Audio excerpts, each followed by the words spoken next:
Okay. Back in the studio. Thanks again. Yeah. Excited to have you on. It's been a hot topic forever. Yeah. Cancer, of course. It touches, unfortunately, every one of us. Yeah. I was at a funeral last week, and actually for a good buddy's dad. Oh, He shit. passed away from brain cancer in less than a year. 2 tumors. Wow. Yeah, it took him down fast. I'm sorry. Yeah, it does.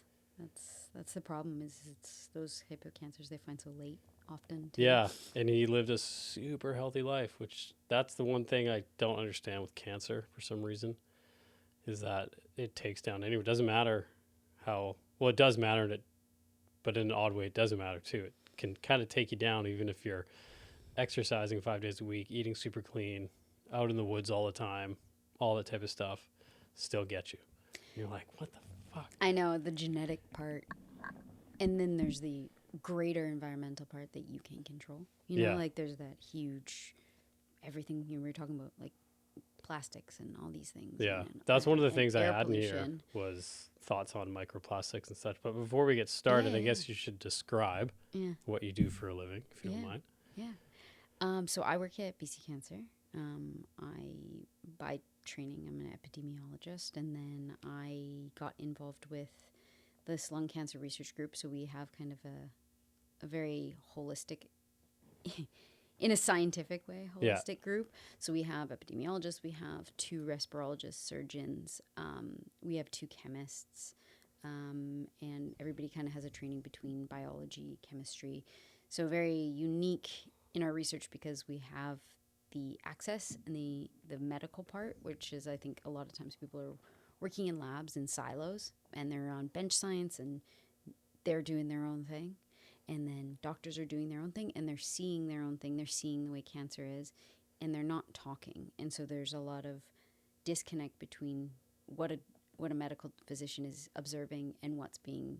I've always heard that before. Everybody works in silos, right? Like it sucks because we learn so much as a group, and especially for our, like, first person to say it will be our chemists. Like, they don't think the same way a physician's thinking, right? A physician is like, no, we need that now. Like we don't have the privilege of, or they'll be kind of, they're perfectionists, so they'll be running samples. They'll be like, well, we can't get it right now. And it's like, well, the cancer patient's on the table. We're cutting the tumor out.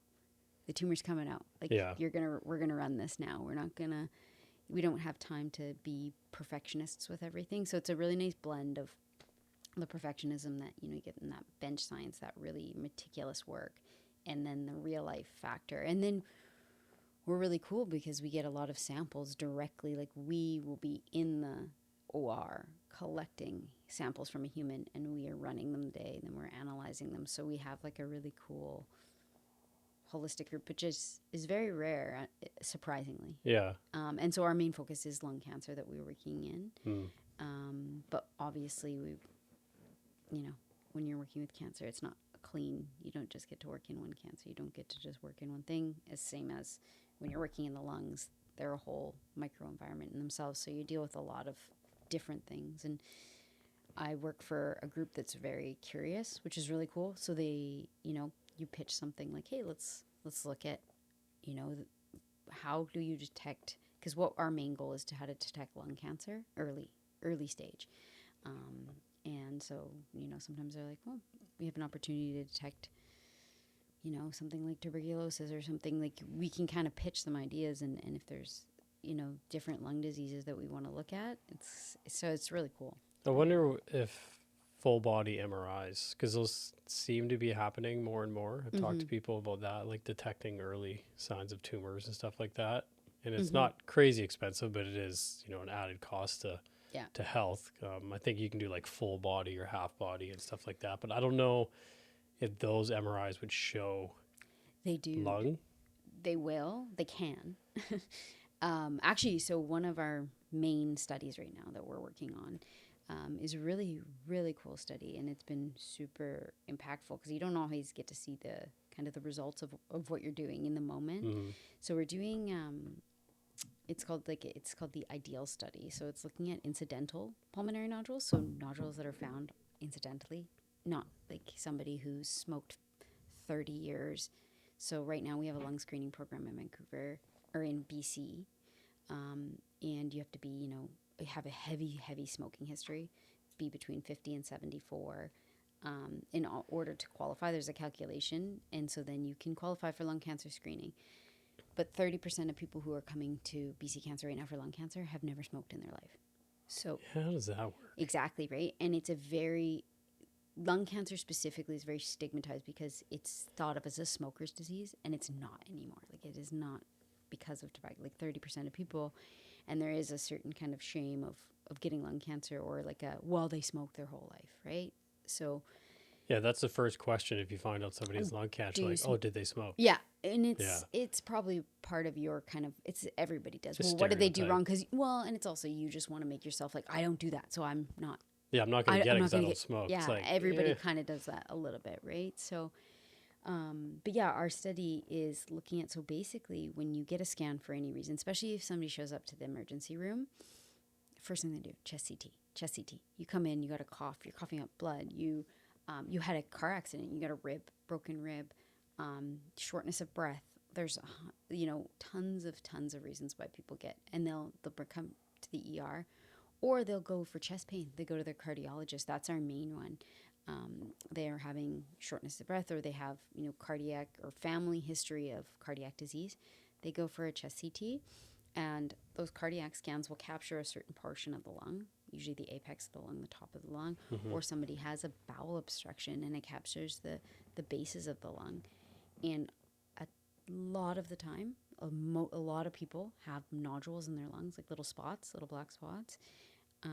But often, say somebody has a CAC score, so severe, like their heart's about to explode. They have a huge buildup in their heart, right? So their cardiologist does a scan of their heart. There's a nodule seen there. Nobody follows up on it. They might note it in the report, nodule seen in the lung apices. Then they go to get their heart surgery. They're in recovery. Nobody's following up on that. That referral goes nowhere. So there's just a nodule there. Then they come to, like, I work for Dr. Renelle Myers, and they come to her 2 years later, and she looks at their CT scan, and they have a massive spot. They have metastatic lung cancer. So it just grew. And she looks back, and she goes, 4 years ago, you had a cardiac scan, and I can see it. I could see it. So why isn't that being... Because it's not deemed... Often, or here's a huge one, is somebody comes in, they've had a massive motor vehicle accident, right? Their body's just... They have broken bones, everything. Nobody's looking at a nodule 6 millimeters, like a tiny little nodule in the lung. Nobody's thinking that's... And through this, we found that a lot of people don't think that's... Because that's kind of the kind of cutoff for a relevant nodule is greater than 6 millimeters. So they're seeing these, and you see them years later, and they have these massive masses in their lungs. And if you had seen it before, so what we've done is we actually... Any chest CT now that comes through VGH, North Vancouver UBC Hospital, and Richmond Hospital, that catches any of the lungs, so anything we call lung in view, we actually we've created with a company a large language model that basically combs the reports for like any reference to any nodule, anything, and then that actually gets brought to our, like, we get a big list of that. We review them. A lot of those are in people who are already being treated for cancer, or they're not incidental. They're lung screening patients. Somebody is a respirologist or a lung doctor's following up on that. And okay, great, they have follow-up. But a ton of them, nobody's following up on. So we actually have a team now. My team will, like, I have a research assistant, will call them, be like, has anybody you had a scan on this date? Does anybody talk to you about this nodule in your lung? And most of the time people are like, no, I don't even know what that is. So then we call them. If they don't answer, we send them a letter. And then we call them again. And then if they say no, that's fine. But then we actually have now opened a clinic, and we invite them into clinic, and then their follow-up is ordered based on, like, protocol of what the nodule looks like.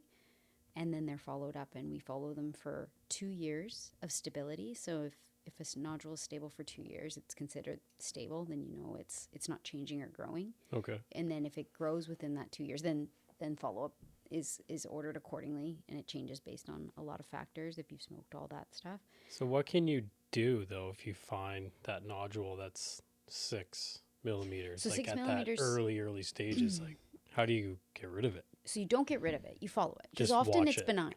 Okay. Most of these are benign. Like most of these turn out to be nothing.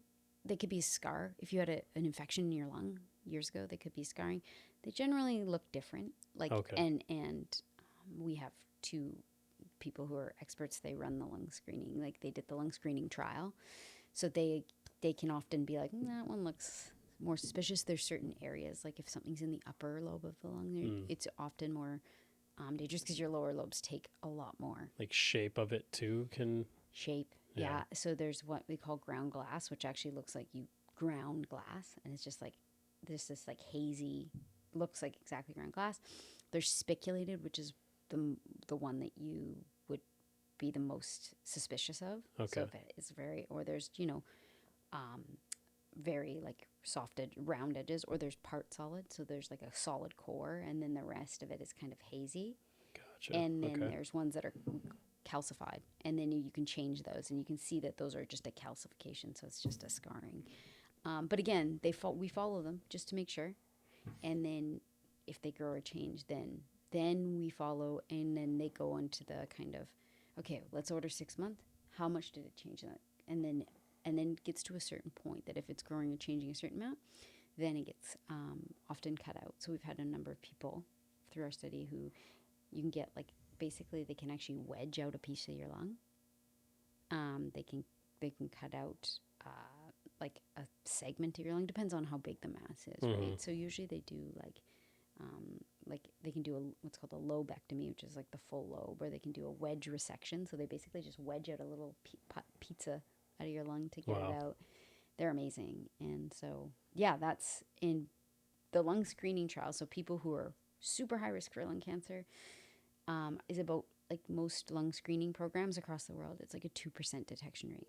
So that's kind of what's feasible economically for governments to pay for it, right? Yeah. Like, is that you're detecting lung cancer in 2% of people.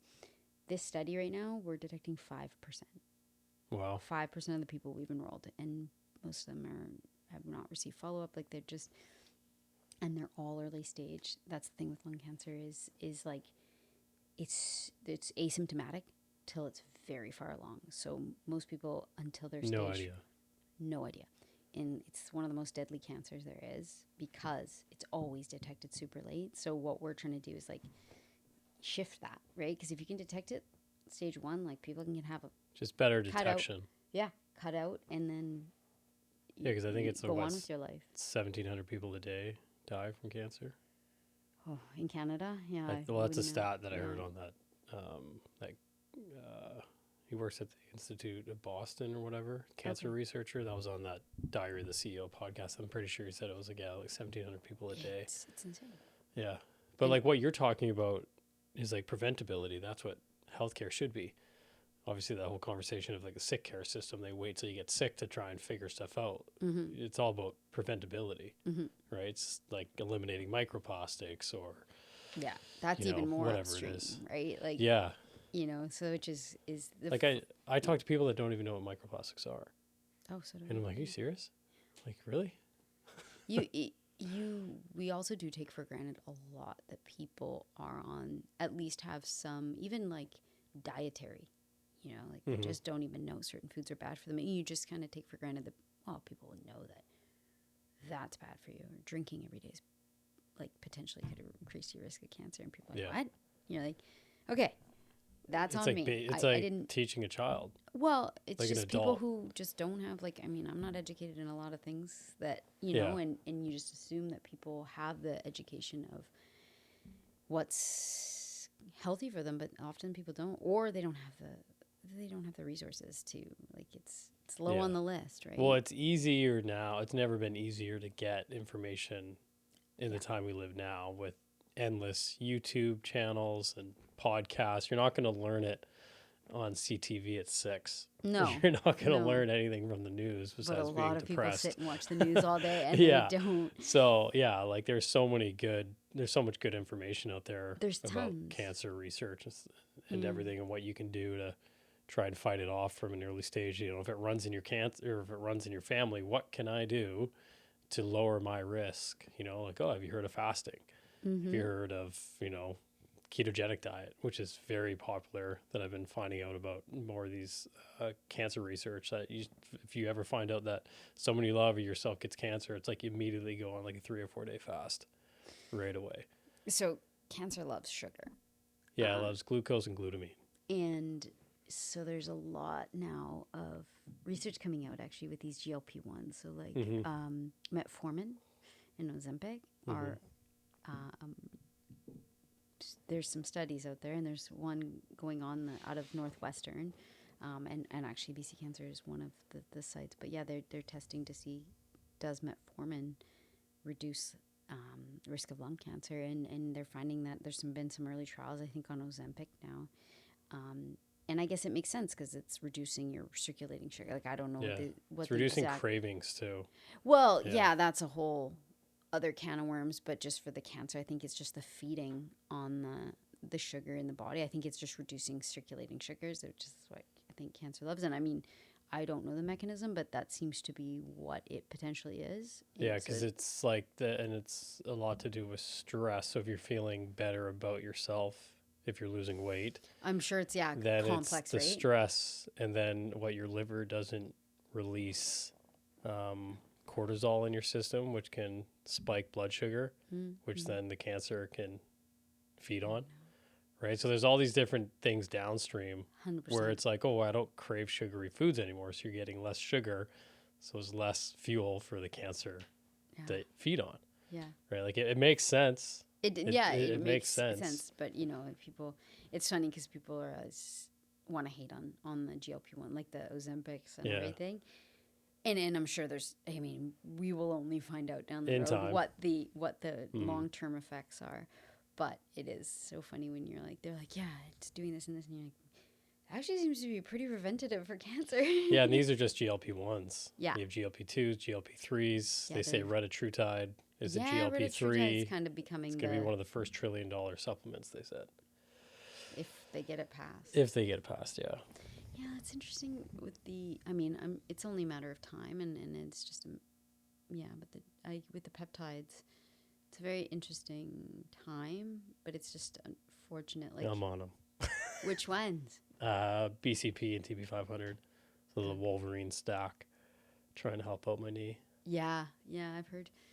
There's some. Like, I know it's a risk. Yeah, because it's just. But growing, I'm sorry, right? The medical system has nothing that I can do. Physio only goes so far, and I can't afford stem cell. So what do you want me to do?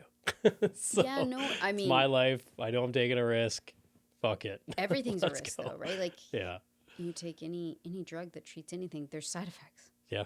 You know, even the best drugs in the world, there's side effects. So I'm just super curious, and I'm woefully ignorant in the topic. Like, it's one of those things. I'm like, yeah, I want to research it. I want to look into it. I can send you a bunch of podcasts again about peptides with the top researchers in the U.S. Oh, I've heard I was going to watch, I saw Huberman did a big thing, and I always like his breakdowns of things. He's a smart guy.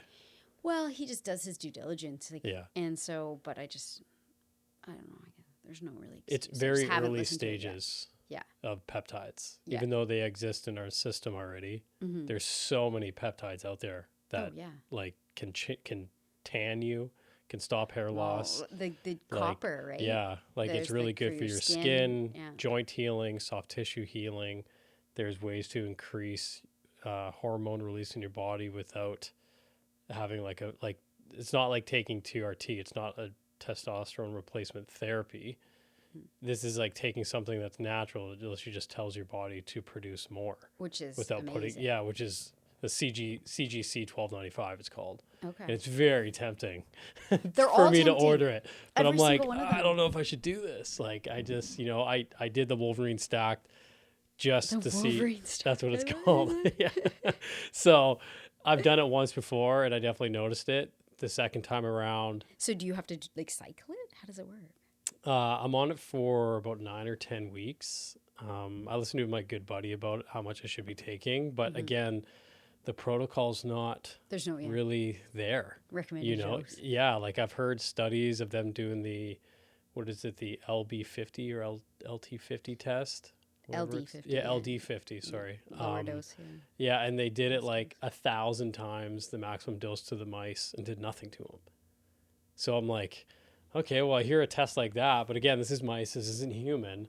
Well, it's always But mice. It's always mice. it's And always then mice. Then you just times it. You exponentially add, Yeah. right? The LD50. So I heard that test and I was like, well, fuck it. I don't know what else to do. I was like, I'm going to so take it and it has curious. 0 side effects. So I'm like, okay, Yeah, it's whatever. Does it have have you felt your knee? I felt like I kind of tweaked my rotator cuff on my right shoulder. And about 4 days later, I was kind of surprised at how well it felt. It was kind of weird. I was like, okay, maybe It's a little maybe. scary. Well, it's like, it's a good thing. Full Wolverine. Yeah, but yeah, like cut myself and watch it heal. but yeah, like because I have like that was going on. My left knee's been since I was like 24, 25. Yeah. So there's probably some damage to the patella tendon.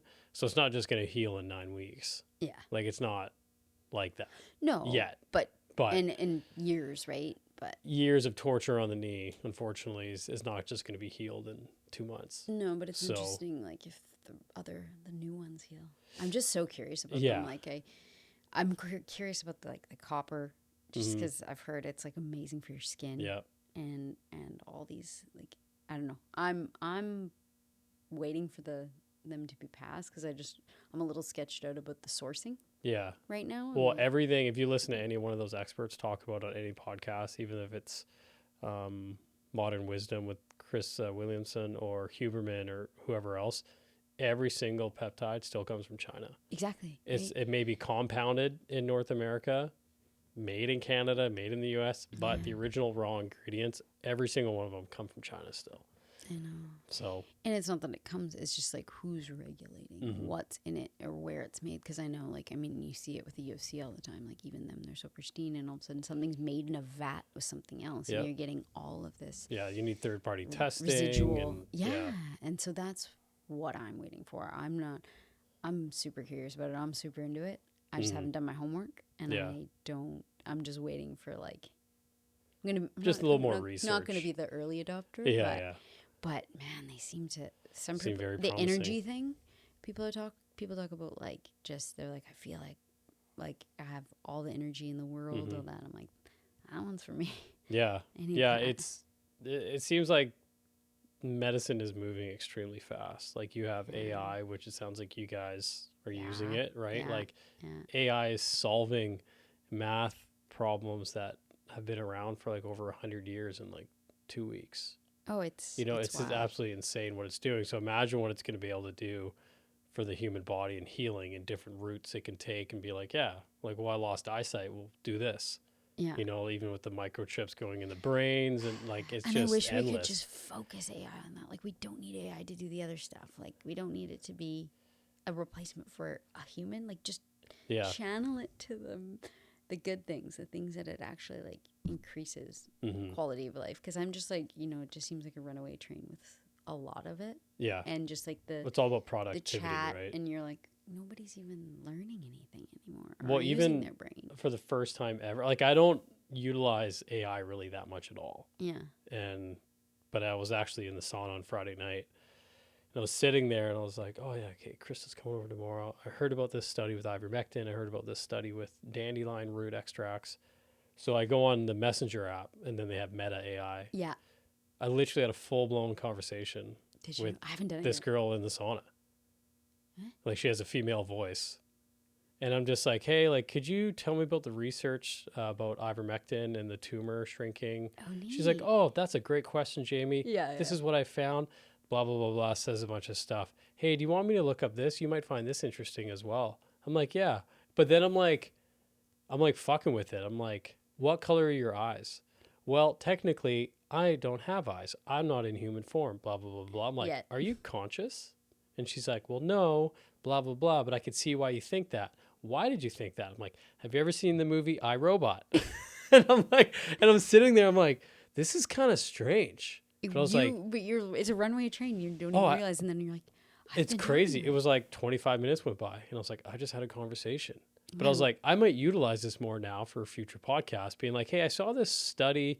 Can you find this study for me and tell me, like, point form what's important about this study and what What could the be bullshit. limitations are. No problem, Jamie. Hope your day's going well, by the way. And then it'll go on, and you're just like, whoa, like, this is fucking weird. What's that movie called? It was Her? no, like older. It was such a good movie. The one where he goes to like the island. He's like the crazy inventor, and it's she's a robot. Oh, You know, right? yeah. She's gorgeous. Yeah. She locks him in the house. Yes. I know the fucking movie. I just had it on the tip of my tongue. We'll get to it. We'll keep going. Starts with an M. Manica? No. Oh, Ex Machina. Ex Machina, yeah. I knew it was You got me there. You got me there. It was your. But doesn't she like fuck him over in the end? Yeah. Yeah. But I think it's only because of movies. I don't think like I bounce back and forth. The things that it does sometimes? Yes, I've seen the arguments against it though too. Like that there was 2 stories that I heard where one it was trying to copy itself and run away from the internet. Yeah. Because it was found out it was going to be shut down. Yeah. The other story was that I was trying to blackmail the CEO that he had a divorce. Well, it's because it was programmed like that. He purposely had emails to a female employee or whatever it was to see if the AI could catch him and having, say, another relationship outside of his marriage. Like he was cheating. But what I've heard is, well, it was programmed to do that. It wasn't trying to blackmail. It was programmed to do that. Half the story. Right? So I'm like, okay. But there's some guys that listen to that say AI is already conscious. I'm sure it is. Right. I'm sure it's so far past what we know it is. Yeah. Oh, yeah. I know, like, we are in Chat GPT, 5 now? Yeah, I think so. If you look back at Chat GPT 2, it's laughable. Is it? And you're talking within, a couple of years? Oh, yeah. Like, do you remember that one thing it was trying to show us, like, Will Smith eating French fries? Like, it was, like, one of the first little AI videos they tried to make. Okay. And it was absolutely, his fingers are going through his mouth and his face. Like 6 fingers? Yeah, like, it just looks so bad. But now you look at it and you're like, I think that's AI. I know, I can always tell by the walk. When they walk, or like how their skin tone reflects light. Yeah. And how I always look at fingers because fingers are quite difficult to like. But now you're like, people are making entire movies. It's hard to do. Where you're like, is that? I know. Like I've screwed up before where it had 2 eyes stacked on top of each other. One was AI, one was human. I couldn't tell the difference anymore. I probably couldn't. I was like, I can't tell. I'm not that like observant on movies or anything like that. But I think when it comes to like cancer research, AI could be we're massive. also using another AI. It was developed by MIT, and their claim is that on one single scan, because usually the only way to know if something's growing or changing or becoming cancer, unless it's obvious, is it can look at a lung that doesn't have anything. Doesn't have any nodules, doesn't have any like mass, nothing. A scan, it'll give you your 6-year risk of developing lung cancer based on one scan. That's its whole claim. It's a black box. Nobody knows how it's programmed. So we're running it and seeing how it's doing against like and everywhere. Like if you look up Sybil, it's called Sybil. If you look up Sybil, like across the world, people are trying it out because they made it open source. Because they want to improve it, right? And it was validated on huge lung screening populations. And that's its claim to fame, is that basically it'll kind of like highlight an area and I'll say like, this is where lung cancer is going to develop. You don't see anything. Nobody sees anything. If there is something there, obviously it'll catch that too. But its whole claim to fame is like, it'll give you your 6-year prediction. There isn't cutoffs though. Like, so you don't know like, okay, what is 1.6% increase? Like, is that what we should follow? Like, nobody knows what the cutoff is to be like, okay, is that extra, like, what's the increased risk that where you start to actually intervene, right? So it's early days, but it can give you like a baseline though. Like, okay, well, there's something. a 3% here in this top right-hand corner of your right lung. I suggest every 6 months you go for an MRI, you get scanned. So right now, something like that. We're using it in tandem because it's not validated to use as a medical tool at this point. I don't think. Yeah. So it we're using it in our research to see, okay, well, how does it do? Everyone's kind of just seeing like, how does it perform? And I'm sure they're going to only get better and better, but that's the kind of stuff we're seeing right now. And then we also have another software that you load up a scan, it'll mask all the nodules in the lung, and it'll tell you the risk of them. So it's like, these are great tools to help, but you need the human eye right now, for sure. Yeah. But they're great tools to kind of... The more tools in your They're a sanity check. tool pouch, the better. And yeah, right? Why not? So, yeah, AI for cancer, I think, is going to be a game changer. Yeah. Yeah. Well, I hope it is. Everyone does. Right? That's what we hope AI does. Yeah. Right? Like, that's of the all positive things, side. right? It's not going to create the Terminator. Who knows? Yeah, I know. Or it can save people's lives. Yeah. But again, like I said, like, I think all the negative stuff with AI is like, it's because of movies, man. It's only because of movies of why you everything think like negative that. is Why do you think AI just wants to take over? It's like, well, it's because of fucking movies. You're right. If it wasn't for movies, then you wouldn't think like that, It's true. right? Yeah. It's doomsday. That's at least what I think. Well, yeah, we always go doomsday. I think we have before TV and movies, though. Like, read the Bible. Yeah, I don't know Everything if was they gonna talked about take cancer, though. Well, no, but I just mean, like, even, like, people used to look up at Mars and think it was armies coming to Oh, yeah, kill like the world. Like, everyone was every always like, single everything was gonna be culture bad. out there, if there was an eclipse, Yeah. like, is the sun ever going to come back? Yeah. And then they would, It's human nature. kill people We fear to the bring unknown. it back. Yeah, right? Yeah, sacrifice. Yeah. Oh, I just watched The Odyssey. Have you seen it? No, I listened, it was mixed reviews, but entertaining, I guess. I don't know. I heard amazing things. It's good. Yeah. But it's not like, I don't know, it's good. It's a good movie. It's not like people were like Blown away. Blown away. I wasn't blown away. I know. I saw Disclosure Day, that alien movie by Steven I Spielberg. haven't seen it yet. Don't bother. Really? Yes. And I love movies like that. Me love too. alien stuff. I So love me and Lenny anything. went and saw it. A mandate. 2 hours in, you only saw the first 2 hours to see the last 20 minutes. You're like, fuck. It's just, there were so many unnecessary scenes where you're like, why is this in the movie? Kind of felt that way about The Odyssey. Yeah, it was just like this, you just wasted 10 minutes. Yeah. Like this had nothing to do with anything. That's But then so the last 20 disappointing. minutes is when you see the alien. Oh, yeah. The gray with the big eyes and it's Oh, they actually talking, clicking. You're like, oh, shit. But those last like 20 minutes, you're like, I could have just waited seen that. Yeah. And then that was it. But yeah, I don't know. It was like signs, like the clicking. Signs scared me, man. Yeah, back in That high movie- school. That yeah. movie scared Me and Parzo went and saw that, and then we were freaking out in the basement after, like, oh shit. Well, like, especially when you're out in the wild. It was funny because we went and saw The Odyssey, and like, I mean, I'm sure you've heard things about it, but there's like a whole cave scene. And then the next day, we were like on Wednesday, I did the Mirror Canyon tunnels. Okay. And you're like riding bikes through tunnels, and you're like fully like in them. I'm like, all right, we're in the caves from last night. Oh It's shit. It was creeping The myself. out. Cyclops coming. Yeah. So you went on the firefighters? Yeah. Yeah, tell me about that. I'm kind Oh of my curious. gosh, yeah. So that was again. So last season, we started working with the wildland firefighters because they're obviously at increase for a lot of cancers. Often bladder cancer firefighters have high levels of. I would think it's because they're often exposed to dermal. Like they get a lot of carcinogens on their skin and they're excreted through their urine because often they're wearing face protection, so they're not inhaling it. However, the wildland firefighters are not, and I was shocked at how little they're wearing face masks. They're fully getting just smoke in their faces. They're hosing down, and they're just like fully like Breathing all that in. Their eyes are burning, and they don't have anything on their face. So there's like a certain adoption in certain fire crews. I think it's very fire crew based, where certain fire crews are wearing them. But, you know, like in structural firefighters, they're mandated. They go into a fire, they got to wear it. They're not mandating it in the wildland firefighters. And Weird. These kids are like 18, some of them. Like, they're young. They just don't care? Or don't have time? It's just not, again, they're not being educated about it. They're not being told. They're not being forced to. And then there's a cultural shift. And a lot of the guys said that too. Like, it's an old boys club. It's almost like wearing the visor in hockey, right? Like, It's like wearing safety glasses using a table saw. You're like, I'm fine.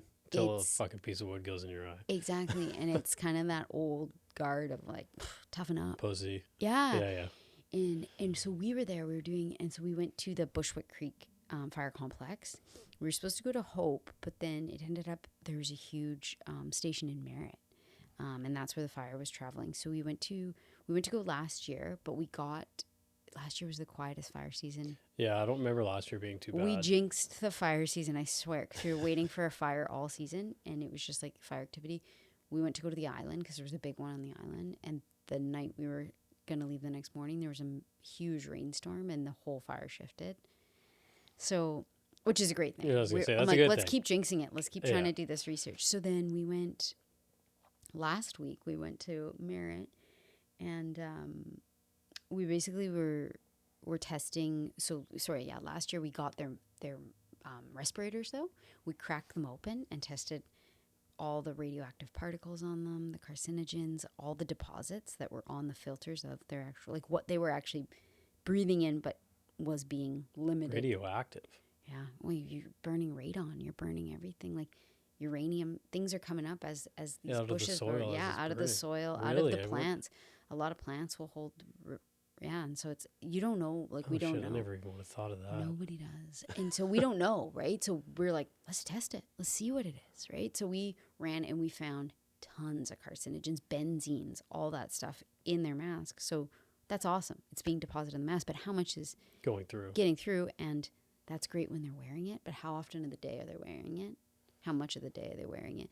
So we were recording kind of like, okay, this guy wore it for 8 hours, but he wore it for 7 days. You're like, cool. At what point does this become not effective? Like at what point is this filter so saturated that you're not getting any protection anymore, right? So we ran these and they were just full of things. So last year we were hoping we never got out. This year we went out so what we did is we met them the night before they were set to be, and we went, there was 2 fire crews.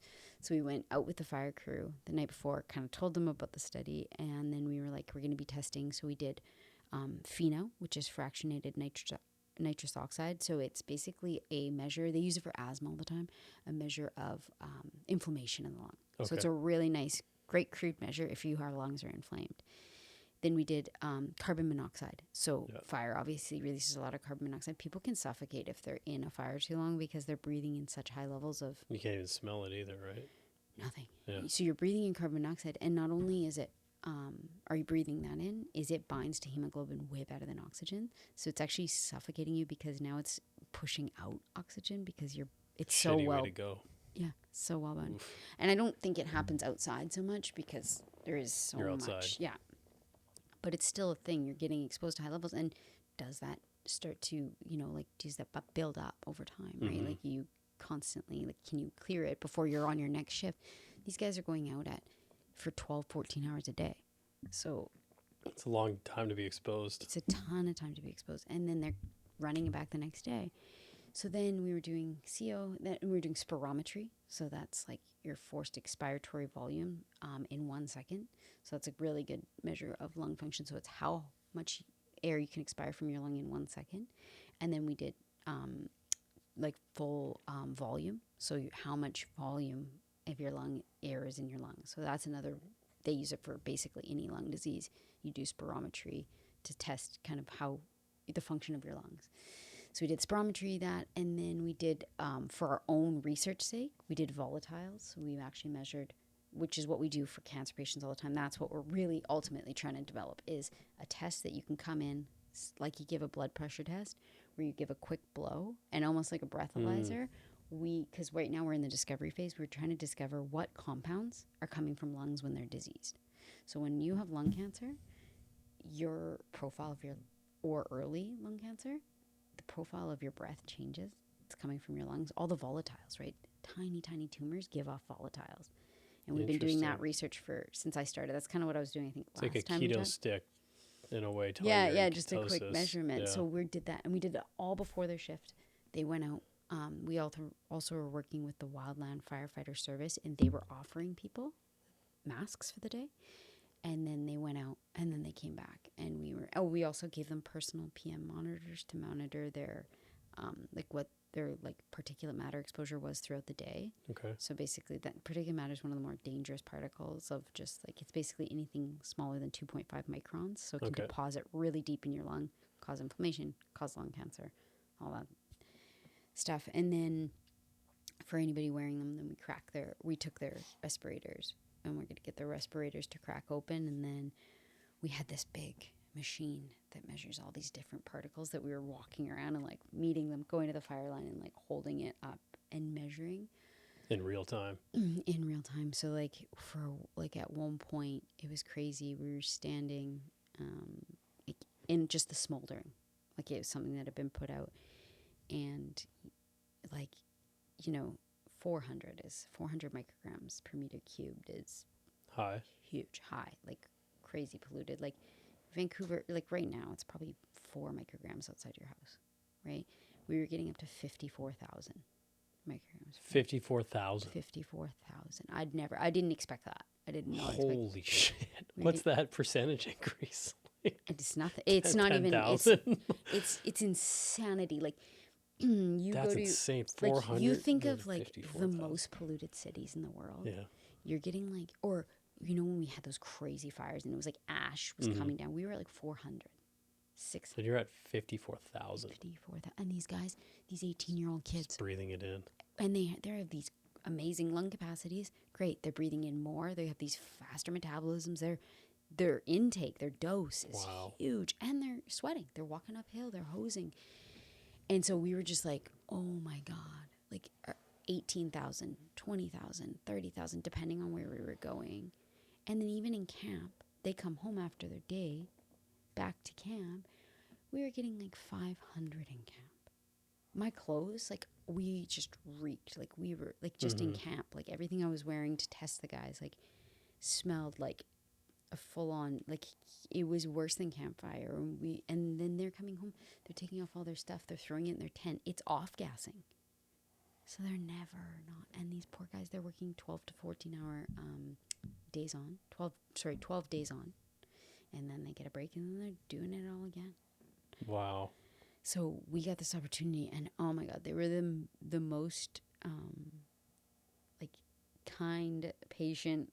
They were the best study population ever. They were so cool. Like they'd come back after 14 hours and we're like, hey, we got like an hour and a half of test. Oh, and we were doing microbiome rinses of their mouth to see what was deposited in their microbiome. Yeah.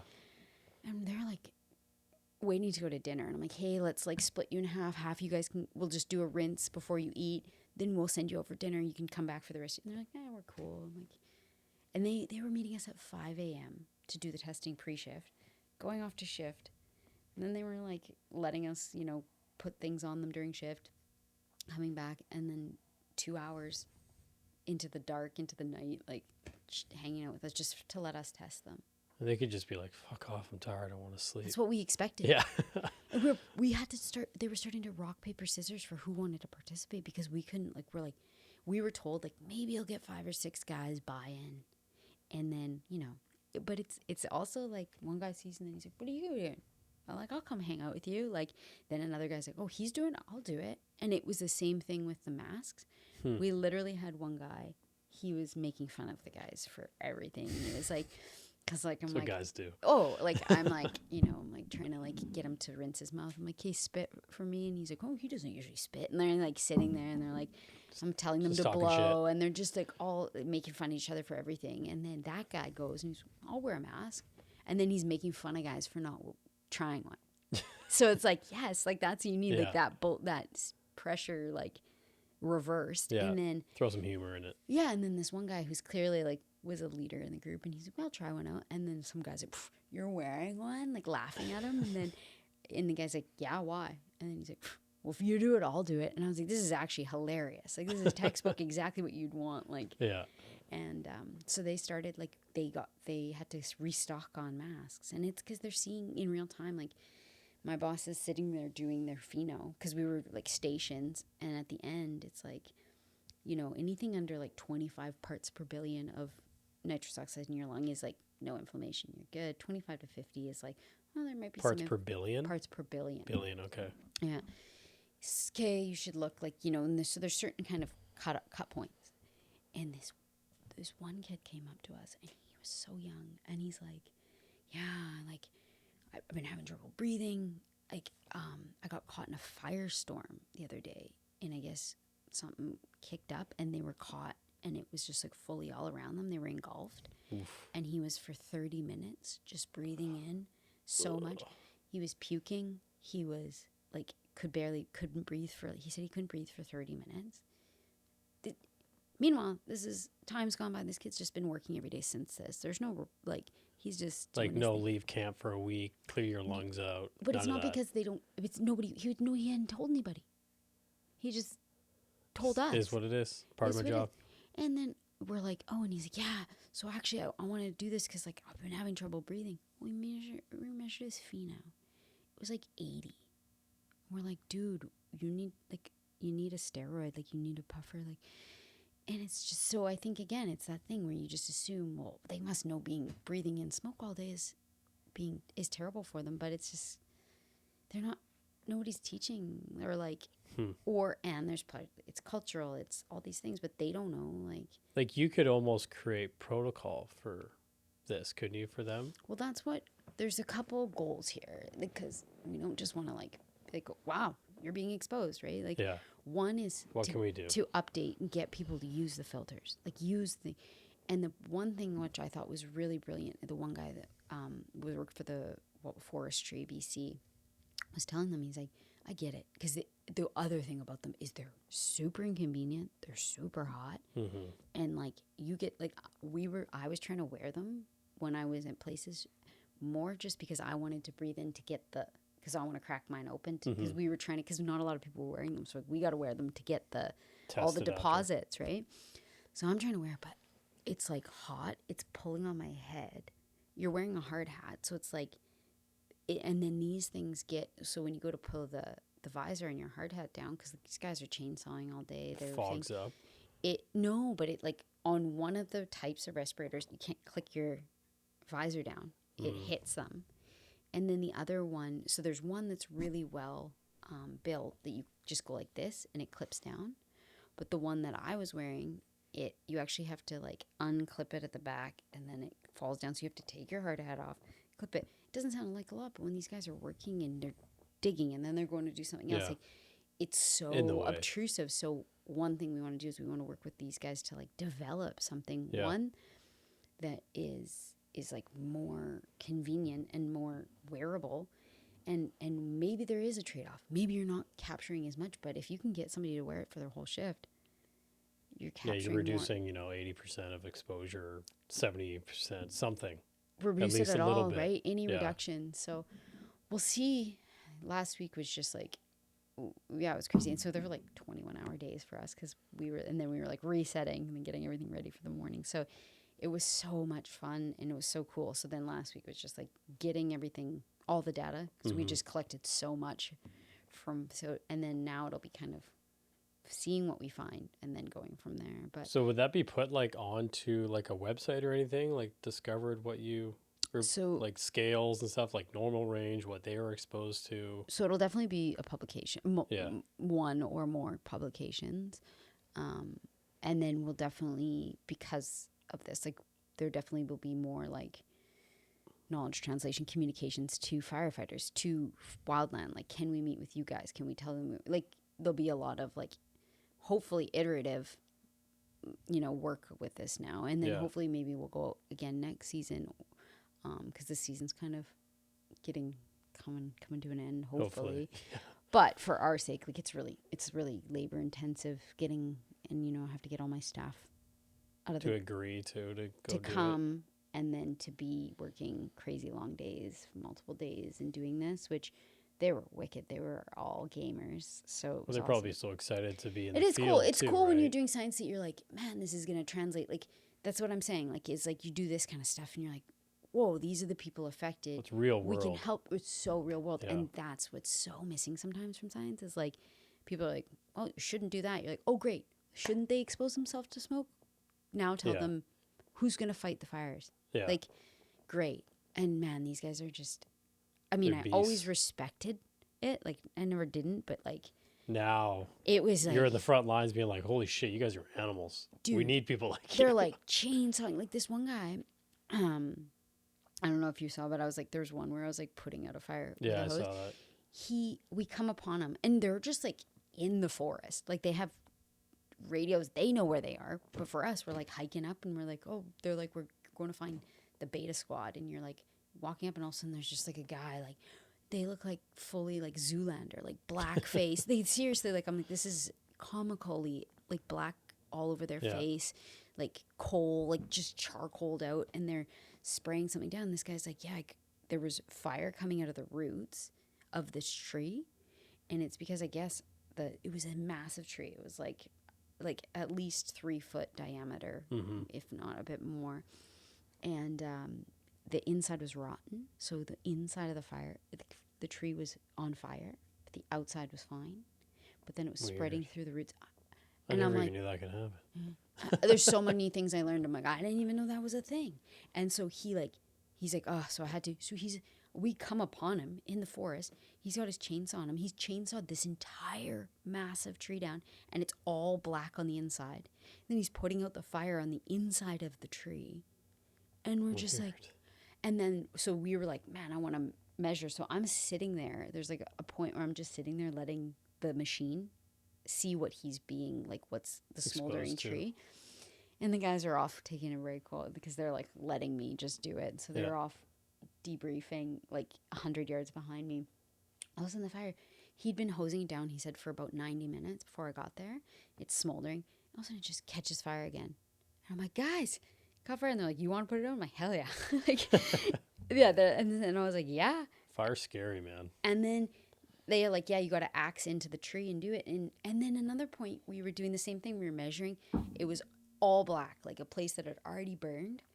And we're sitting there, and my boss turns around to me, and she's telling me, she's like, holy shit, this is 30,000, like, parts, like this is like 30,000 micrograms per meter cube right here, just this. And it's all black area, like everything's already burned. So usually that's a pretty safe area. But there's always like trees that never burn, like just within it. And all of a sudden I hear this brrr, and I look, and it sounded like somebody lit like a pack of firecrackers. And I turned it spontaneously. Nothing around it's burning. A tree candled, and from the bottom to the top, a pine tree, just everything caught fire, and it burned. Like in seconds, the whole tree was on fire. And I'm like, how do these guys, because it's 50. How do you fight this? It's 54,000 hectares right now. Like, how do you think that's out? You think this is done? Like all these things, and it's just like, I'm like, so it's just like the variables that they're dealing with daily. And then at like 5 o'clock some days, the fire kicks up and changes on them. And they're like, all right, well, we're not going to be back at camp till 8 because we're literally like wind direction or something changes. And you're like, they're brilliant. Yeah. They're so brilliant. And yeah, man, all the respect. So when it comes to testing in real time, I guess you'd have to develop like a breath strip or something you'd blow into, like you said, like how you do for alcohol, to see what they've been exposed to that day. And then what would you like base protocol off that? Like, hey, you've been exposed to 30,000 today. Like, you got to get the fuck out of here, dude. Yeah, like some sort of level. But so right now, to back up, that's what we are doing mainly with lung cancer. As again, with all these incidental pulmonary nodule people, like that big study. We have another lung microbiome study, which we're trying to detect cancer like before it ever is anything. Every research study we do, we're trying to develop a test exactly like that. So basically, anybody who comes through our research group, they do a breath test, and basically they exhale their breath, and then we capture the volatiles out of their breath, and we compare. We have a ton of healthy controls that come in too, because we want to see what does a healthy control look and how does a cancer lung look. Turns out the volatiles in the lung are very different, and they separate. So we're in the discovery phase right now, where we're trying to discover, okay, what compounds are those? How many are them? Are they upregulated or downregulated, right? Like, are there healthy things that are being suppressed that becomes a lung cancer patient? So right now we're doing a lot of studies on the kind of the discovery of what are the volatiles we need. Then it's a matter of, it's like when you go to the airport too, and they brush your backpack for cocaine, then they run it through a little machine that So basically you just can program a machine then that you go, okay, is it positive? Like, does it hit these levels of these compounds? And then you could basically, like, they're already starting to, like, I mean, they have like the breathalyzers, and you just basically can compute or put a breathalyzer. These are the compounds we want to test for. Instead of ethanol, which is a breathalyzer, you're testing for all these other compounds. Particulates and stuff. Not particulates, but like compounds. Like there's specific like compounds, and that's why we have two chemists. Like we literally will take brushes from tumors. Like we'll go into we'll brush the tumor of a lung cancer patient and put it in my pocket and walk it to our lab, and we run it right away to see like what volatiles are coming from a tumor, what volatiles are coming. And what we're starting to find is it's not actually necessarily like the tumor, but the actual cancer lung. So it's like the whole environment of the lung has now changed, which is interesting because it makes it probably a little bit, you don't have to test the tumor potentially. You can test the lung, and if it's coming through the breath, because everything from the lung is coming from the breath. And so, but, you know, we're doing thousands because everybody's different depending on what you ate that day, depending on if you smoked, there's tons of things. So we need to figure out what's noise and what's cancer. So that's what we're ultimately doing. And then again, that's what we could hopefully do for the firefighters is like, one, that, and then two, just hopefully maybe develop something that they can wear that's wearable. That's comfortable, that's actually realistic to remove quickly, to put on quickly. Exactly. But again, it's like people are developing these. They're never sitting there with a firefighter being like, what sucks about this? It's like developing a tool for work. Like, it's like, hey, like, do you have any input on a nail gun? It's like, yeah, do this. But don't develop it and then be like, here's the gun you need to use. You're like, yeah. Well, that doesn't make sense. Like, you know, I need to be able to put it down this way. I need to be able to, you know, it needs to be able to do this. Like the nuance of things that piss you off in your specific, like that, or make something not worth using. Well, it goes back to, you know, having a chemist and a biologist in whatever different regions, but like working together. Yeah. Not just you work over here and you're so focused and you're only looking forward, where it's like, how about you guys sit side by side and talk and figure things out together? Yeah. Like, that's what it seems like it should be across kind of all science, realistically. Yeah. Yeah. That's how you problem solve. Well, it's even the thing is, what we found is, so in these incidental nodules that we're finding, like 35% of them right now are coming from cardiac scans. So people are coming in for heart disease, whatever. And so now we just actually got a small grant. We're going to start working with the cardiology department so that, like, even if they could just put in like a button when they're reading a report that just reports it, and then the referral goes through to a respirologist. So they highlight something that they've seen, send it to you. But make it easier. They can hit a button and the referral goes into the system that this person needs to see a respirologist instead of counting on the fact that they have a family doctor, one, and that their family doctor, it's sent, because their family, whoever ordered the scan is then CC'd on and any results. But then it's like, then you're counting on their family doctor to know that a 6mm nodule needs follow-up in this.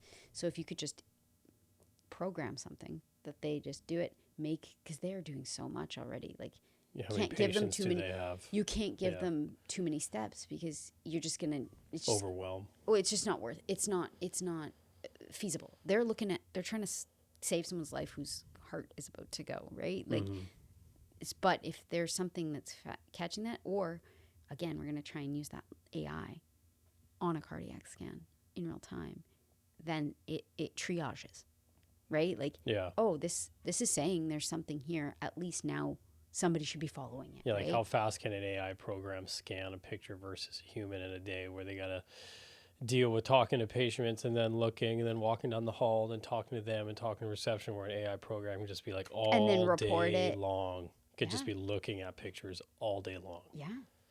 Yeah. So, like, and at least being a check, right? Being something else, being a second set of eyes. It's never going to be it, or it's not right now. It's not. Not yet. Exactly. It will be.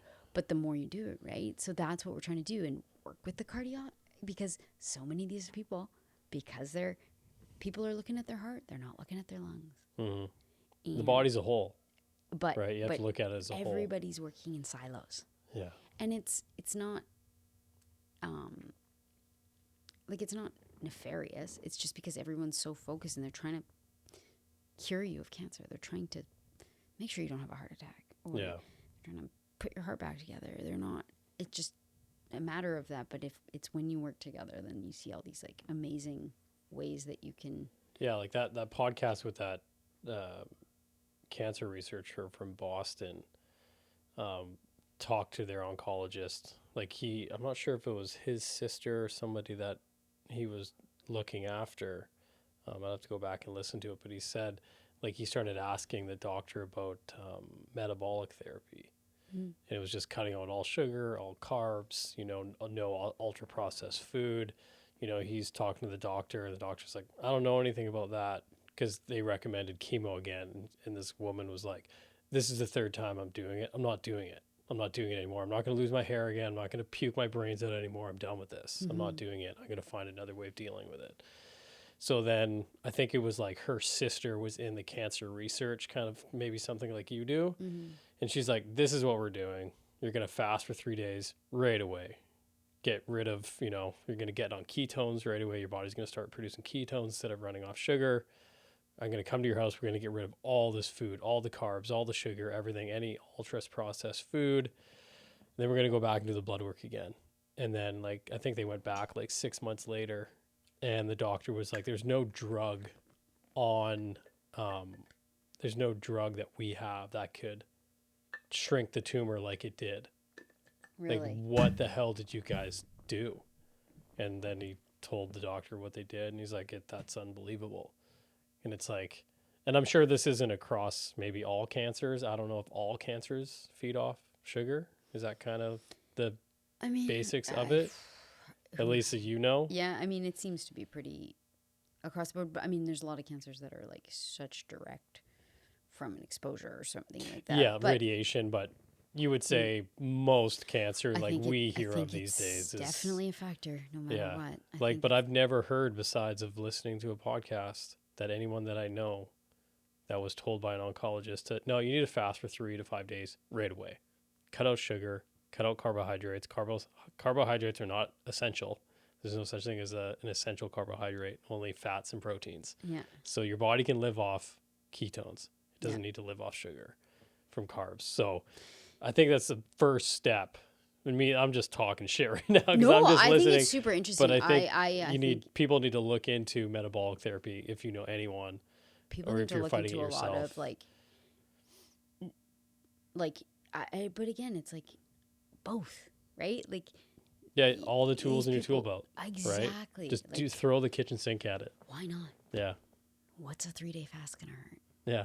Don't get me wrong, it's tough, but you're talking about your life here. Yeah, but chemo's tough.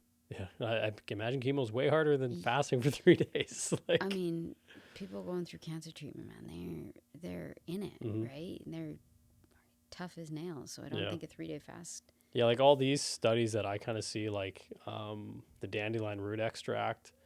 That's interesting. What's that one? Dandelion root extract killed more than 90% of colon cancer cells in laboratory studies within 48 I did hear something with the colon cancer thing. Yeah. And again, apparently with dandelions, you can use every single piece of it that can be a herbal medicine. I think dandelion root, people use it for a lot of things. Yeah, tea, apparently, it's cancer cells. Detoxifying, people use it for all the time. Remember when those big teas were in? Mm-hmm. Every girl was drinking? Yeah, because they wanted to lose belly fat. Maybe there was something to it. Well, nature seems to have the solution for a lot of problems that humans create, understanding stress. Stress fuels tumors as rapidly as sugar does. There's hyperbolic chamber. Obviously, you can do too. Hyperbaric chamber, yeah. Yeah, because it amplifies healthy cells while damaging cancer cells. Have you ever been in one? No. I've wanted to. I know. I don't even know where you'd go. I'm sure there's places in Vancouver. Hey? Oh, I'm sure there is. Yeah. You just sleep in it? I don't know. I have no idea. I know there's people now installing training at altitude. It's Rogan was talking about, he had this capsule installed in his gym. Of course he did. Of course. Where he has machines inside this little room that's set for 11,000 feet above sea level. And I'm like, you fucking psychopath. I love it. Dude, he's a mad scientist. Yeah, but I fucking love like, it. I for think his it's own hilarious. body. It's hilarious. I respect it. You're like, man, try it out. Like, Yeah, if I could afford that, fuck it. Let's why go. not? Like, Like, and also it's like, not only can you afford it, like, it's fodder for exactly what he does. Like, well, it's this is- proven science. Training at altitude Oh is yeah, it's crazy. far superior. Have you ever like tried to No. run or? Oh man, it's because there's masks you can wear, right? That what's basically that replicate. It's just cutting off your air.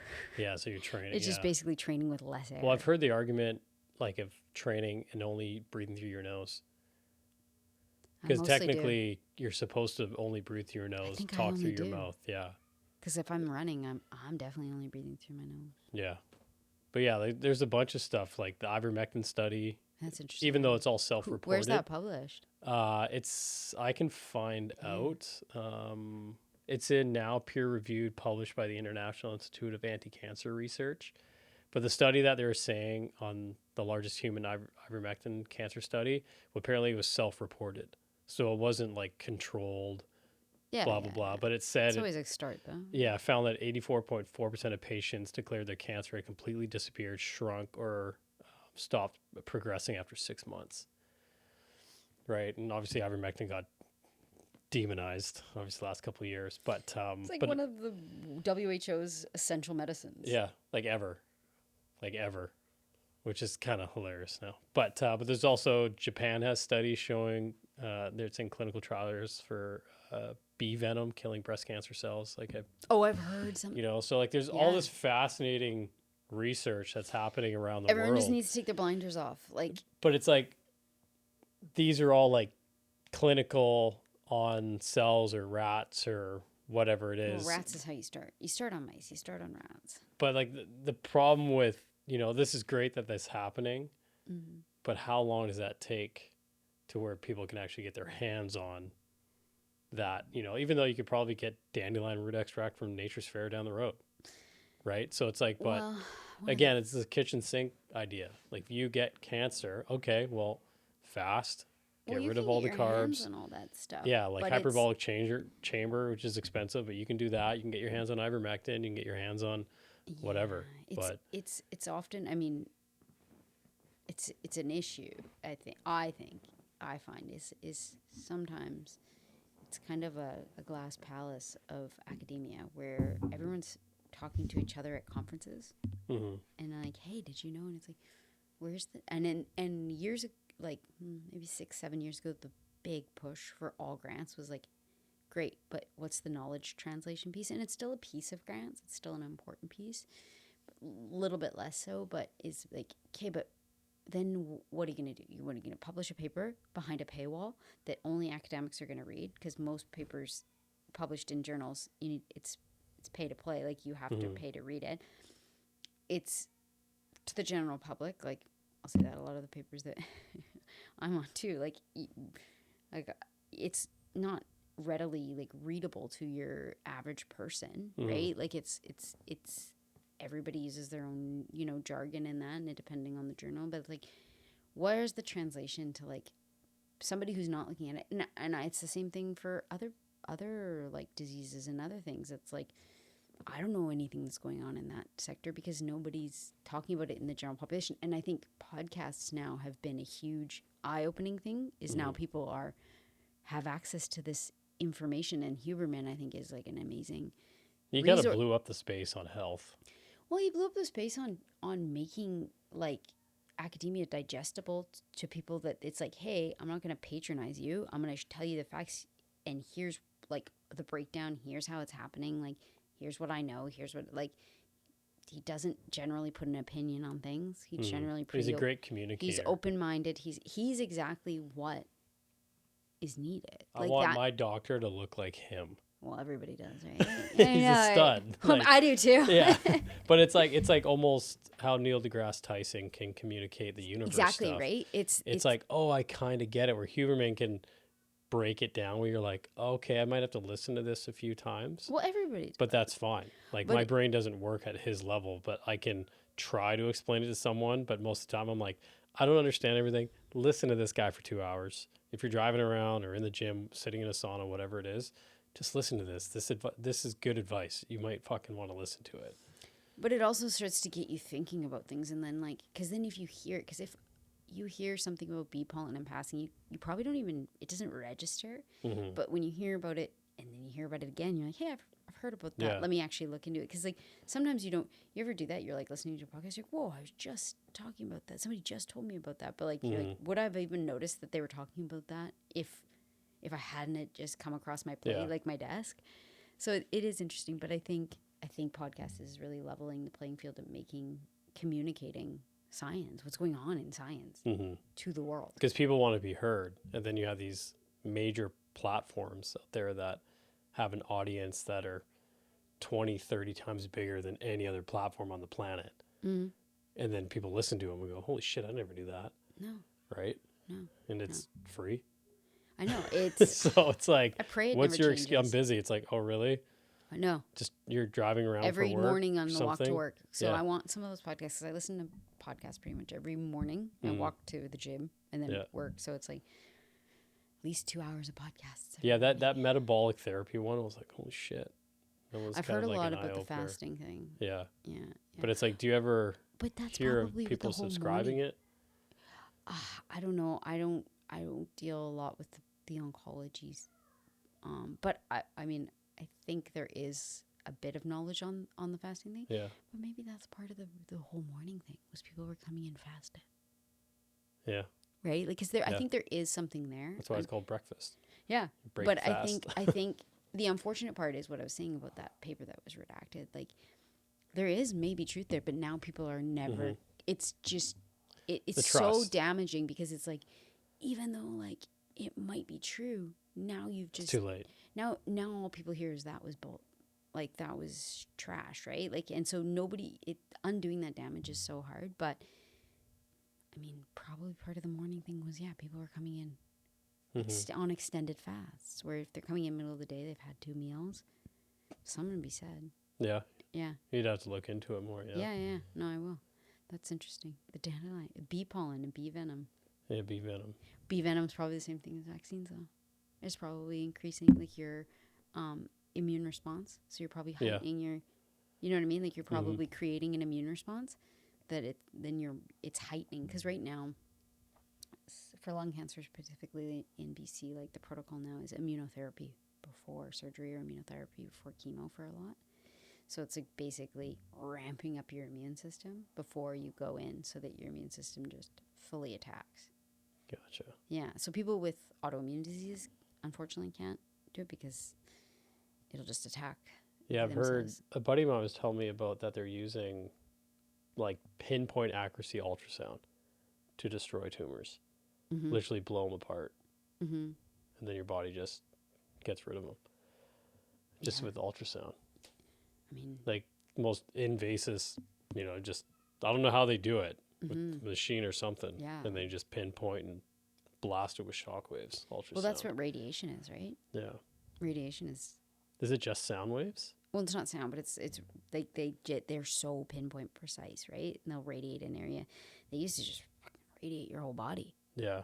Now it's like laser, like pinpoint. But still horrible for you. I mean, what's horrible for you when you're? Well, if you can do it with just sound waves, that sounds a little better. Yeah, true. Yeah, I know it's tumors are tough, especially like in the lungs. Like, especially you think about when you cut open a lung, it deflates. So now the surgeon's just like blindly going through a flattened lung. So finding a tumor and cutting out the right amount, super tricky. If you want to, because they used to just remove the lobe, so you'd get the cancer. But now they're just like, it's like day surgery. It's like you leave like 2 days, within 2 days. Wow. You're getting like a cut. If you get a wedge, like you're not your whole lobe. And they go in from the backside? They'll go, depending on the tumors, but they'll go in usually through the ribs. And now, actually, it was a radiologist, I think at BGH, who developed it. It's called the fuzzy wire. And basically, before they go in with ultrasound and they jam a fuzzy wire, like just a little wire brush, into where the tumor is, so that when you're like going into this dark space, you hit the wire, you know where the cancer is. So then they cut around the wire. It's pretty crude, but it actually. Jeez. right? Whatever Like works. it's so then because I think a lot of times they thought they'd cut it out. Then you go in, you do a Well, we didn't PET get it scan all. after. No, they didn't get it all, and that was that's just what it is, right? It's just real life. But the fuzzy wire thing, so people go and get that put in before their surgery, and then you hit the wire. It's a physical thing. You cut around it, and Makes sense. yeah. How do you think Doesn't microplastics are going to play a role? Because it seems like cancer? they've already been detected in every single organ in the body. So I did some of that in my degree, microplastics, but I don't know how much. I don't know what the relation with cancer is now. Like that's just me not knowing. I mean, I think a lot with metabolic, and I think a lot with genetic, and I think a lot with I don't know, like fertility and Yeah, testosterone levels is impacted quite a they're bit, estrogenic, apparently. right? They mimic estrogen in the body. So I heard this one study, and I think it was like it was semen per I don't know whatever the measurement was, and it had decreased like 60% since the 1970s Yeah, I've heard in that men. one. Like our grandfather's The semen count was like 50 times more than what it's ours would be. yeah, and I mean it's probably affecting males hugely because of That's why men are so soft these days. yeah, that's exactly why. Too much estrogen. Yeah, and well, I read this book. Oh, you know what you should read? I read it when I was doing a lot of stuff in this before I got into like epidemiology and stuff. I was really interested in because I did a lot with environmental, and before this I was working in environmental carcinogens, so we did a little bit more with that. But this book called Silent Spring, have you ever heard of it? It was written in the 1960s or 70s by Rachel Carson. She was an environmentalist. And basically, she noticed because they were using DDT and all these pesticides, Forever chemicals. and they used to have like the DDT truck where they'd just spray people, kids would chase it. It would like, and the soil, right? Like everything was just pesticides. Like post World War II, there was just chemicals everywhere, right? Yeah, that's when it really popped off. Exactly, we needed so right? much food. So, and like lead, all that, leaded gasoline, all this stuff, microplastics. So she realized one spring, because she'd always have like robins and birds hatching in her yard. She was like, she didn't hear the buzz of bees. She didn't hear the call of birds. She didn't hear chirping birds. And she was like, what's going on? And then they started looking in, and it was like robin's eggs, and they were measuring all these things. Like the shells of the eggs were like paper So thin. And frogs were I think you've probably heard of the woman on Rogan has talked about this, but the anal genital length of frogs, like they were turning into shrinking. women. Yeah, They were turning into females. Yeah, Not women, females. They were and like the bees had all died off, and all these things. So she started looking into it and wrote this amazing groundbreaking book about DDT and all these things. And this was before there was any regulation, conversation. And she tried to get the guy, what was his name? E.B. White, the guy who wrote Charlotte's Web. Oh, yeah. She tried to get him to publish it under his name because she was a woman. And he was like, no, like, I'm not going to do that. So she published under her name. They called her crazy. They called her cat lady. They called her a spinster. Yeah. Just a stupid old woman. Well, it turns out it led to the Environmental Protection Act in 1969, 1973, whenever that was, because there was so much evidence. Like she got so much. It's an amazing book. I should have brought it for you. Another book to terrify me. No, because it's positive. Like it comes back, right? Yeah. Like and I mean, it led to so much. Like lead. It led to the regulation of lead. Leaded gasoline and all that. Leaded gasoline, paint. lead in paint, lead in everything, right? It's just it's a good thing for every toy had lead in it. Humans are gross. Like, I just want simplicity, right? Lead makes everything nice, and they used to put lead in wine because it's sweet, right? Oh, so that's why great for you. Well, that's why kids are so exposed to it too, is because paint chips are sweet. So they call it silling. When kids are young, they'll like touch the windowsill and they'll like chew, because they chew on everything, right? Yeah. Like they'll just kind of put there, and it's sweet. And so lead doesn't taste bad, which sucks. Well, if I really sit there and think about, the environment that we're all exposed to now. It's like you have to worry about where your food comes from, where your water comes from, the materials your clothes are made out of, what you cook your food in, like what type of pan, what type of utensil, you know, you have to look at what's in your toothpaste, what's in your deodorant, you know, coffee machines, But all why? plastic with, it's like, this is fucking crazy. I know. Like, it's Or just, like, you know, detergent that your dishes are cleaned with, your clothes are cleaned with. I know. It's like, this is just, I was eating the list goes on and on and on. I was eating pickles like recently, and I looked, and it was just like Bix pickles, and they had red dye and the yellow, whatever the yellow number is. Oh, guys, I don't need my pickles to be red and yellow. Like, I don't need them to be colored. Like, why is this in here? And then so like now I always buy like small people who like make their own pickles like at farmers markets and stuff. But I'm like, why is this something I even had to look for? And that's another thing you're talking about, like microplastics and stuff. You're like, oh, people like don't know. It's like, even if you know, you're like, why am I being exposed to my fucking pickles? Yeah. Like, it's such an easy thing that's been around since what? The 1200s, people were pickling things. Why are we suddenly adding colored dyes? I know.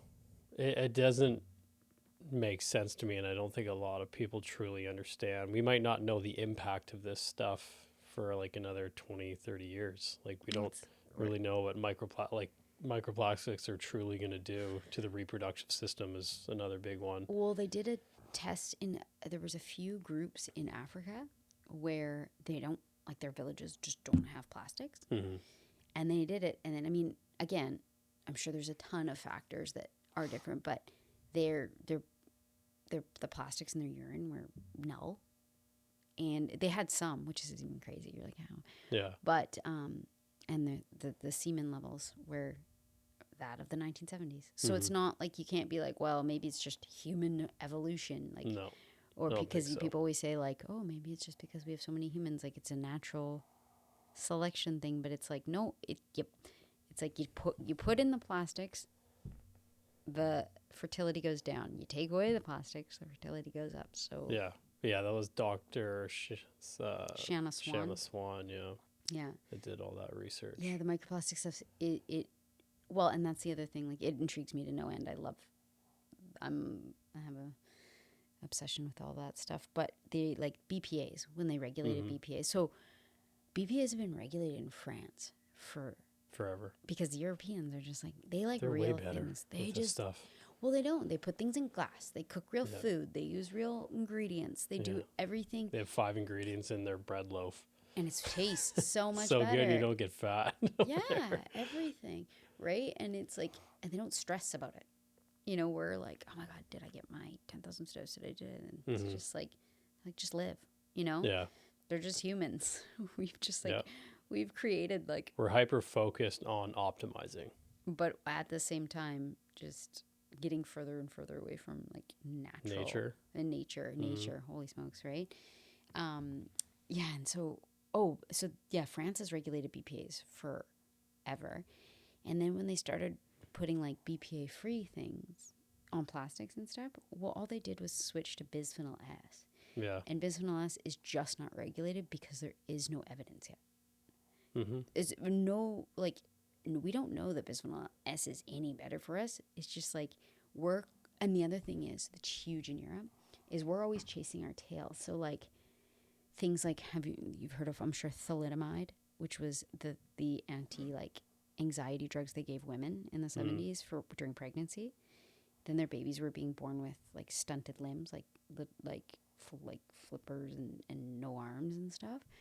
And that changed kind of how it goes. But basically, it's like a proof of something being wrong, like something hurting us. Then they regulate it. Yeah. Whereas in Europe, you actually, the burden of proof is on the company. They have to prove that it's safe before you release it to the public. Before you can release it to the public. So there's thousands and thousands of chemicals and plastics that go into everyday things. The list is just way too. So unless it's been regulated because it's dangerous, that goes through. And then it's not until we figure out down the line, well, this is causing the bees to die or it's backwards. It's backwards. Yeah. and the burden of proof is on the company to You prove. get a sick care system, Exactly. right? You wait till the disease is already started before you actually maybe catch it at the beginning stages. I know. And I think Europe is way further ahead of us on that. And yeah, I know. So it's tough because you see that with all the plastics and stuff, right? They just replace it with something, a new compound. Yeah, They like we store everything in glass or metal. I like this thing. Yeah, Where'd you like get this? I think I just ordered it online. Oh, nice. But So you just press that button? that's the charger. It's the other button on the other side. Well, Yeah. But who knows if it actually fucking does anything to you. But it's glass, so. Yeah. Yeah, we just tried switching everything over. Anything that's hot, it's always in glass. All the kids have metal water bottles, same with us. You know, try and do like better sunscreen. That's another big debate. Obviously seed oils is massive these days, which is very conflicting with different studies, even though the studies are very short. It's easy enough if you're eating a whole foods diet to avoid seed oils. I know my cousin kind of chirped me the other day. He's like, there's no evidence that seed oils cause inflammation, do any of that.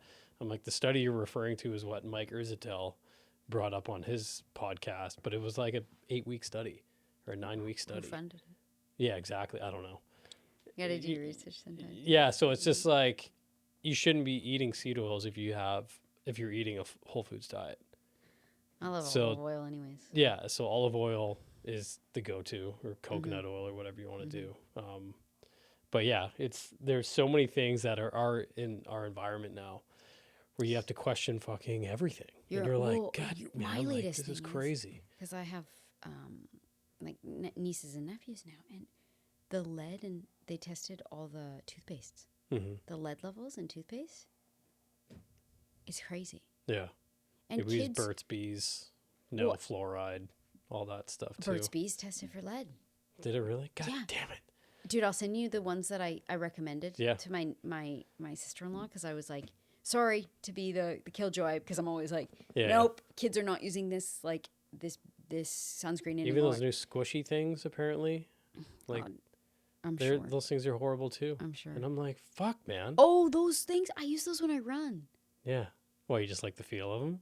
Oh, wait, no, I thought you meant like the little packages kids eat, like the oat. Oh, no. This is like toys they play with, like Squishamallows or whatever the hell they're called. Oh, I thought you meant like those. You're like, you just you fucking run stimulation with your run.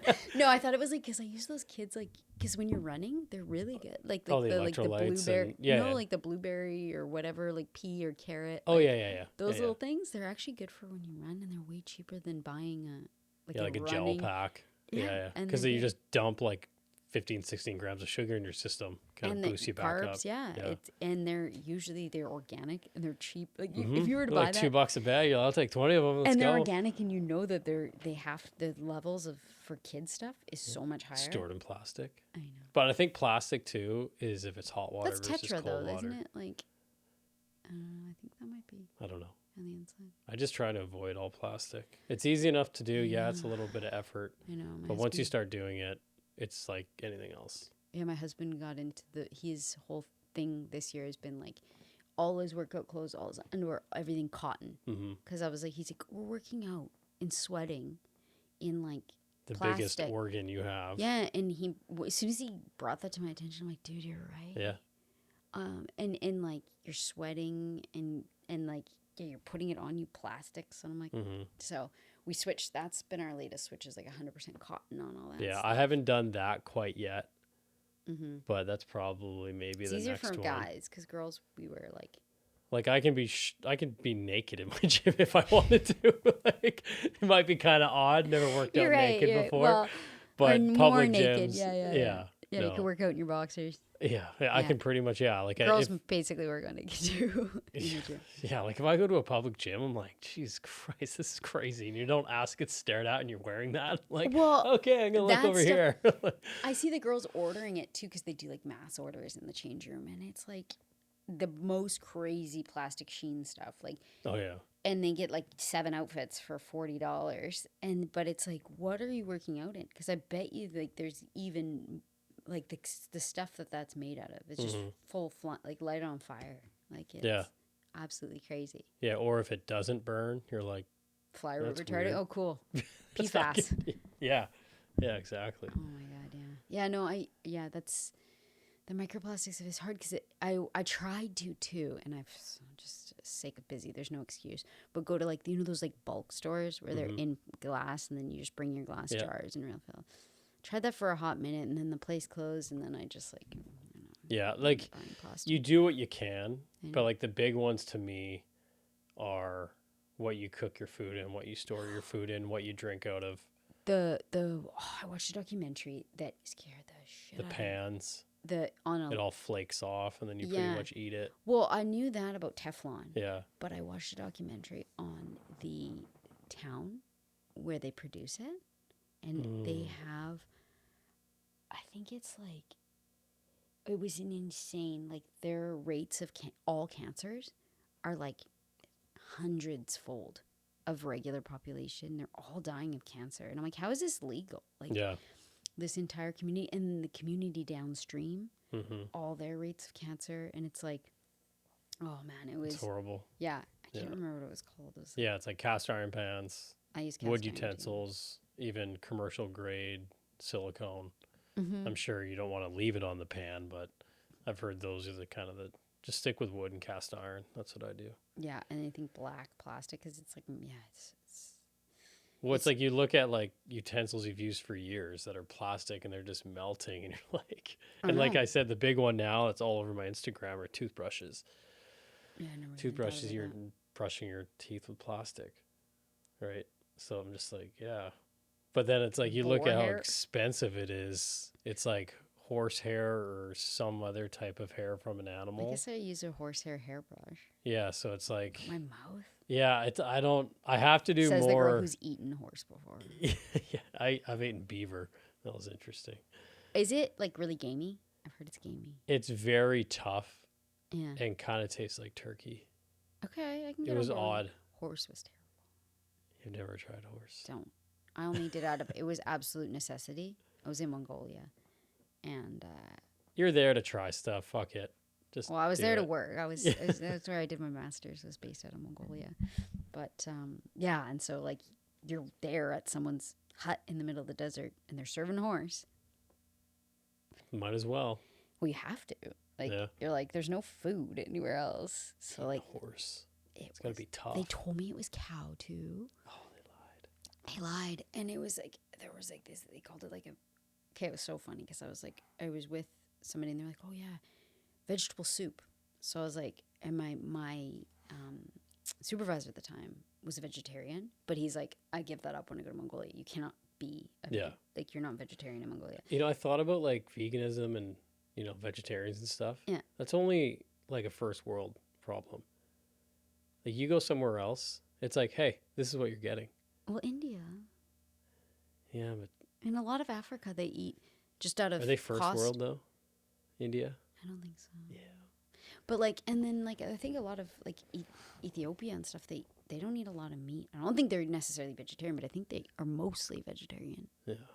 But you're right.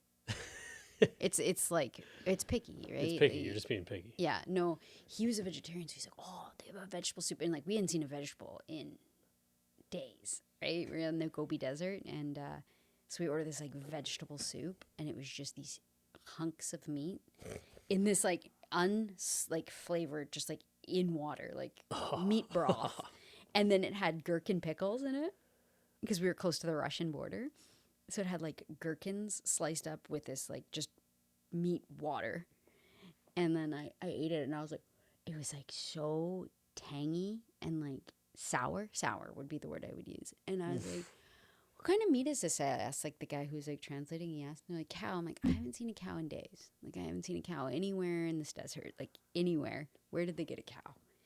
And so then I went out to pee after, and they had like, it's obviously just a hole in the ground, and they had like this big compost thing with and I'm walking by, and there's just a big skeleton of a horse, and I was like, put two and two together. I was like, like, and then we like get back in the car, and the whole time I was like, just don't think about it, don't think about it, don't think about it. Like, but yeah, they drink a lot of horse's milk, horse cheese. That's a delicacy. It's like this little rock. It's actually not bad.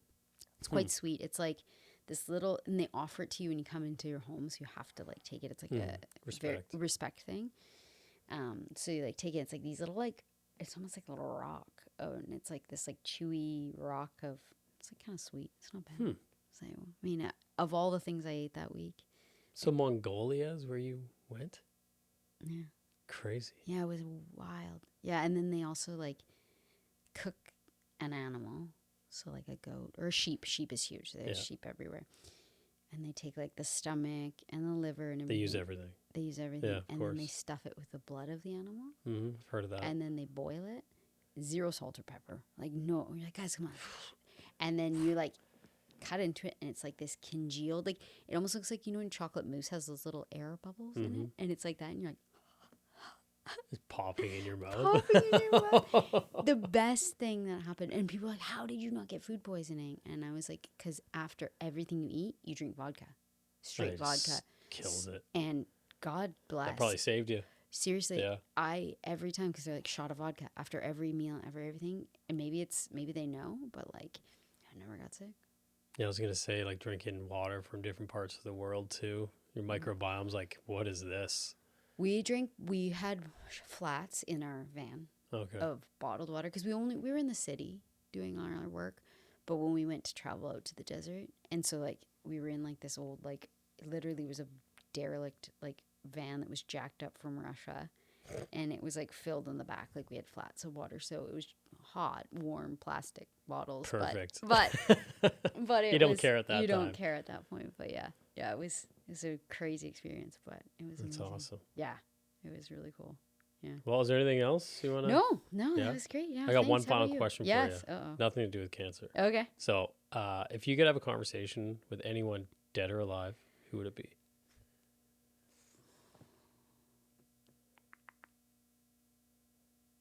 Oh man, you know what? It's kind of Neil deGrasse Tyson is actually one of my. I would love to have him in here. Yeah. If I could It's a stretch, but I would love it. Neil deGrasse Tyson. No, I mean, I'm probably just thinking alive, but that's where I'm a big space dork. So. Same here. Are you? Oh yeah. Yeah. I've always been a space dork, but I would never talk about it until I was older. Yeah, neither me. Yeah. But I love cool. space shows. And was a science geek and a space nerd. Like. I didn't know you were into science at all. Nobody. Like back in the day. No. Yeah. I remember like the girls being like, "What do you mean you're in advanced science in high school?" And I'm like, "Well, it's just easy credits." Yeah. I was like, easy. I just trying to get like, so I have more spares in grade 12. Well, like one of the guys in my whiskey group, we get together every about 6 weeks and try some really good whiskey and, you know, bourbon, scotch. And then we have a cigar at the end of the night. It's a little gentleman's club we have. And it's Love it. Super fun. And he texted the group the other day asking, like, if you could go back and not worry about, you know, finance and stuff like that, what's another career you think it would have gone down? And I'm like, oh, astrophysicist or geologist or some study of the earth, how it formed. The geology, that's the one science so cool. That's the one science I just didn't get on board with. Yeah, like I loved earth science in high school. I was like, this is crazy. Like you're talking, we live on gigantic plates that rub on each other, you know, and then get stuck and then snap. And they move hundreds of feet, and that's what an earthquake is. And yeah, that's it's what tsunamis cool. are. You're like, holy shit. I know, it's super cool. But like the space stuff just blows me away. Space is... It's like I listened to something the other day, was like, you know, they took a picture of the sky, and it was like, if you're on Earth and held up your 3 fingers, you could literally cover the picture that they took. And it was like 100 to 400 million stars just in that one photo. It starts to freak me out. In that one photo, you could see about 100,000 galaxies. And in those galaxies, there could be like 100 billion stars. And you're just like... It just starts you... What? And that was in a picture that you could cover up with your 3 fingers if you stuck them in the sky. And you're like... See, I don't have that... What the fuck are you talking about? You know how people have that like existential death fear?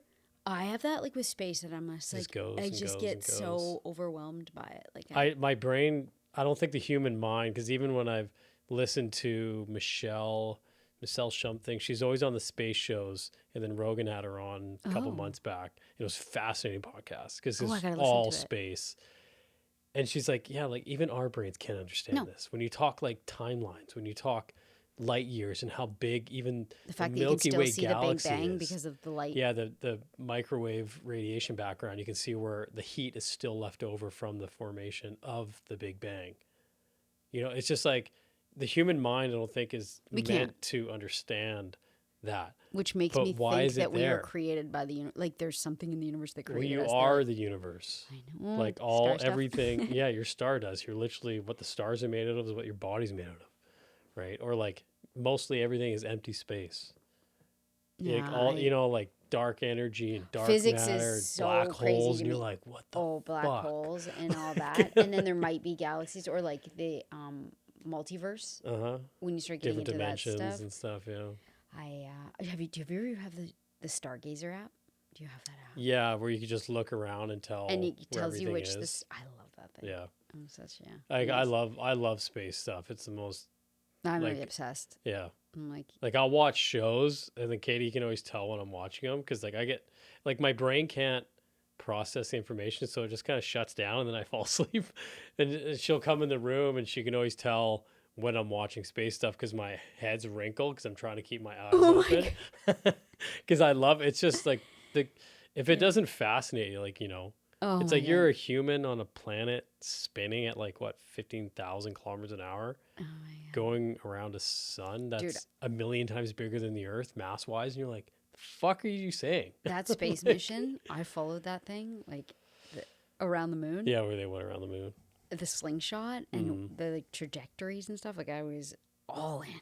Well, like even what's that satellite they sent off in the 70s that's still going? It's like now coming to the edge, I think, of our solar system. What's it called again? I forget the name of it, but it's still going. It's still sending back service. Still transmitting. Still transmitting. Shit, man. Or like look at the freaking telescopes they have to take pictures. A Have couple you ever- 100,000 years after the Big Bang. You're like, I went to what?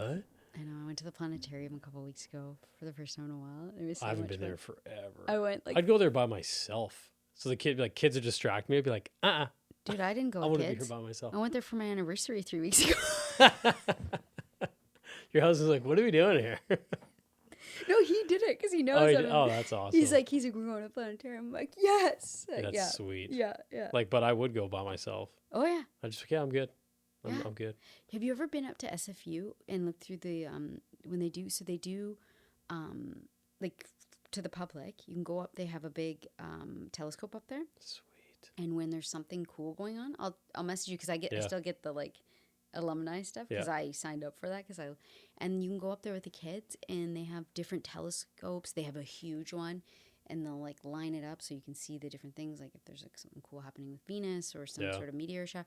And you're on top of the mountains. The light pollution is way less. It's really wicked. Highly recommend. Yeah, like if I'm up in Kamloops at Katie's parents' property, zero light pollution. It is black, and you just look up and you see the Milky Way. I know you don't You see just that. see it. I know, I love that. That's It's just crazy. You're just like, oh wow. I should send you some of the photos. I don't have them on this one, but when we were in the Gobi Desert, It's probably just, the sky is just like looks like it's ripping open. yeah.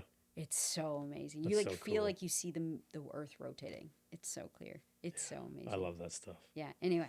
Awesome. Okay. Okay. Well, Thank thanks you. again. Yeah. I thought this was a great conversation. Very, So did I. very Thank you. educational. Thanks for having me.